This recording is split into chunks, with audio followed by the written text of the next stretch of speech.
Здравствуйте! Вы на канале Новости БП. Сегодня стало известно, что Карим Масимов может уйти в отставку. Основанием для этого послужила заметка в телеграм-канале чиновник.кз.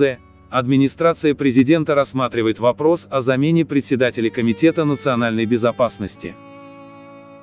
С 2016 года Масимов взял на себя один из важнейших секторов в стране – национальную безопасность. Он 5-й год возглавляет КАН. В последнее время появились сообщения о том, что правительство Мамина может вскоре распустить. По разным данным, это связано с тем, что правительство замедлило процесс вакцинации и не смогло эффективно действовать во время кризиса.